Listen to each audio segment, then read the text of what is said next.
ಇವಳೊಬ್ಬಳು ಹೆಣ್ಣು ರಾಕ್ಷಸಿ. ಇವಳನ್ನು ದಾಟಿ ಹೋಗುವುದು ನಮಗೆ ಧರ್ಮ ಅಲ್ಲ. ಒಂದು ಸಾಮಾನ್ಯ ಕ್ಷುದ್ರ ಪ್ರಾಣಿಯಾದರೂ ಕೂಡ ಅದರ ಆತ್ಮವನ್ನು ಪರಮಾತ್ಮ ಅಂತ ನಂಬುವ ಪರಂಪರೆ ನಮ್ಮದ್ದು. ಹಾಗಾದ ಕಾರಣ ದಾಟುವುದು ಸರಿಯಲ್ಲ. ಮತ್ತೆ ಕಳ್ಳರ ಹಾಗೆ ನಾವ್ಯಾಕೆ ಹೋಗುವುದು? ಇವಳನ್ನು ಇಲ್ಲಿಂದ ಎಬ್ಬಿಸಿ ಮಾತಾಡಿಸಿ ಒಳಗೆ ಹೋಗಬೇಕು.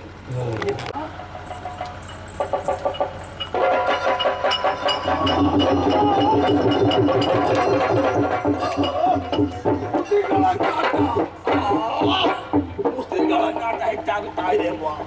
ಮಲಗುವುದಕ್ಕೂ ಬಿಡುವುದಿಲ್ಲ. ವಾಸ್ತು ಬದಲಾವಣೆ ಮಾಡಿ ಮಲಗ್ತೇನೆ ನೋಡೋಣ.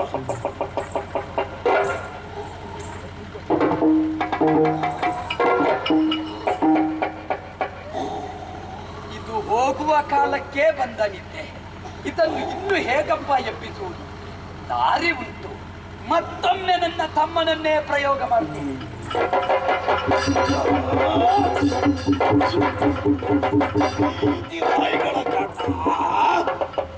ಏನು ಮಾಡೋಣ?